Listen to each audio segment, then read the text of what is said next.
Say you're on a date and you're supposed to meet a girl at a restaurant.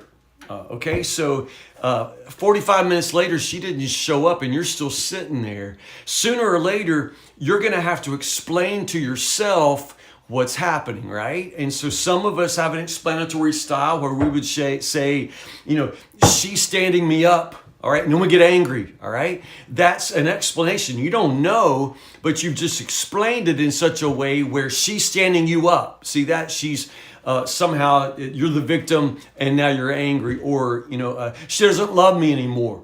Okay, she's not here because she doesn't love me. Some people explain things in those kinds of terms in such a sense where, again, once more, you have been mistreated. You are the victim. She doesn't love you. Nobody's ever loved you. It's an explanatory style, right? Some people would be like, she's been in an accident. Oh my goodness, she's on the side of the road somewhere. She's probably dead. That's my mother, always explaining something like in the most tragic and horrible, so you're calling 911, you got, the first responders out, oh gosh, some people go there really, really quickly in that kind of explanatory style. I'm pretty optimistic. I'd probably be thinking, she is probably working overtime because she's going to pay for this meal, and then you're happy. It all depends upon how you explain life to yourself. All right, I'm just saying all that to say, obviously in Ecclesiastes, we're looking at a very pessimistic explanatory style. I mean, he always takes the most tragic, the most pointless, the darkest possible explanatory style. The problem is that you must always ask your question, is that the correct explanation? And so in chapter 9, that's where I come out. Now, on the one hand, as I read, and I have read the entire book of Ecclesiastes, I know that he knows more than he's saying here. He's chosen a particular perspective where everything is explained in terms of under the sun, so he is always simply explaining things as they look to us from a human perspective, sort of apart from God. Not the eternal perspective, but the perspective that we see if we just look through human eyes, And so he's chosen that perspective, and for that reason, his explanatory style is quite limited. You can only see what you can see from under the sun, right? And so for that reason, in chapter 9, for example, there's this sort of very skeptical, pessimistic kind of view because all he sees is death. Like in chapter 9, for him, everything in life is tainted because no matter what, it ends in death. So chapter 9 is such, in simple terms, is just simply his way of saying over and over and over, life is uncertain, but death is certain.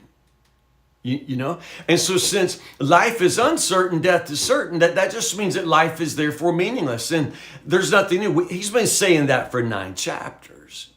Now, on the one hand, I do not argue that there is truthfulness in what he's saying, that he is sober and he is truthful. And if you simply adopt his perspective, then you can't argue he's right.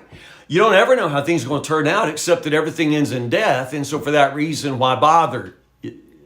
As I say, I'm preaching a funeral in a couple of hours, and I'm telling you, I feel like I got to have more than that. Do not ask, Solomon to preach your funeral because he's going to bring everybody down. What I'm saying is, if you interpret all of life in terms of your death, then, well, you don't have anything to say. Because if it all ends in death, then he's right. It's pointless. It's meaningless. I mean, you want to think that your life is going to matter, but it's not going to matter if it just ends in death. So if life gets its meaning from death, then it's hopeless. And if your perspective is under the sun, then that's correct. Life is uncertain. You don't ever know how anything's going to turn out in this life. If it were fair, then you could always just count on the fact that if you do right, good things happen to you, and if you do wrong, you'll reap the consequences of that. But he's smart enough to know that that's not how it happens. It's not how anything happens. You don't ever know. I was thinking the other day, I got a buddy named Rhodes Hester. Y'all know Rhodes? Rhodes is just funny, and I love Rhodes. And Rhodes mentioned to me one day, just in passing, that he had once judged a beauty contest, like in Maysville, Kentucky. I think it was Maysville. And you got to know Rhodes. I'm just like, what? You did what? He said beauty contest. I'm thinking, is he talking about like dairy cows? I'm not kidding. It's like, no, he was not talking about dairy cows. Rhodes, my buddy Rhodes, judged a beauty contest with actual women, like in bathing suits and high heels, and, like he's some kind of, Donald Trump. And just like, what? I never saw that coming. If I lived 1,000 years, I didn't think, nothing against Rhodes, but he judged a beauty contest. That's just the thing about life. You don't ever know. You just don't ever know. And in this case, I find it hilarious. And lots of times the way things turn out, all you can do is scratch your head and laugh like, well, never saw that coming. But as you know, like in verse 12, people can't ever predict when hard times will come. Lots of times it would be nice if everything were just kind of a laughable, pleasant surprise. But a whole lot of life surprises aren't good. You lose your job, you fall ill, the phone rings and it's bad news. And with one phone call, your life can take a turn from which you never recover. That's the truth of it. Most of the surprises aren't pleasant. And so it all ends in death, And so I was saying, I know he knows more than he's saying. We're going to get to chapter 12. We're going to get to this by the end. And you realize, he knows more than he's saying in chapter 9, but he does not know the gospel.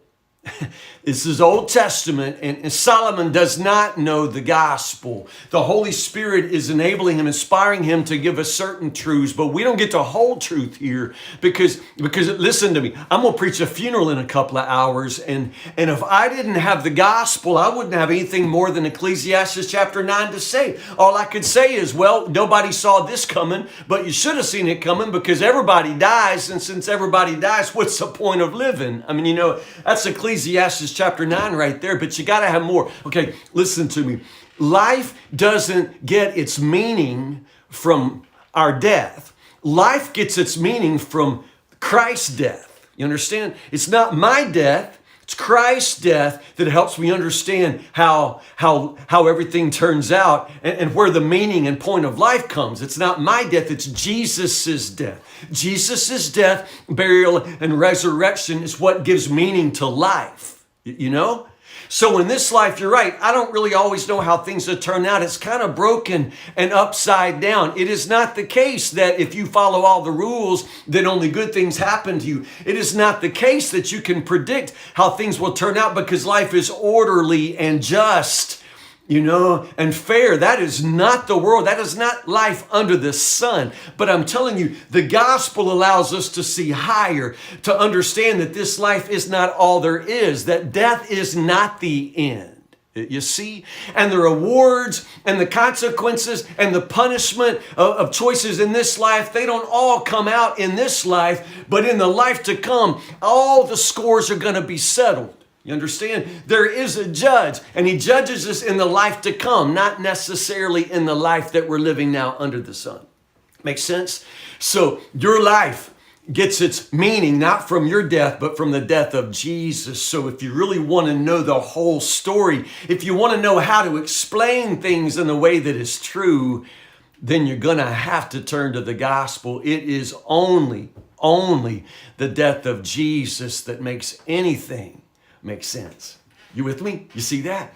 So we'll pick up right there tomorrow. Chapter 10. Chapter 10 is almost entirely Proverbs. Entirely those little, couplet sayings that talk about wisdom. A whole lot about laziness and work. And it's good. Tomorrow's going to be good. Chapter 10, verses 1 to 20. So listen, pray for me today. I am preaching a funeral for a wonderful man from our church named Jim Allers. I've loved Jim and his wife, Sandy. Pray for Sandy. And pray for that family, and pray that today, in the face of death, I will bring a word of hope from the gospel. So pray for me. I love you guys so much. Listen, have a good Tuesday. Say in the Word. Stay close to the Lord, and I'll see you in the morning, Lord.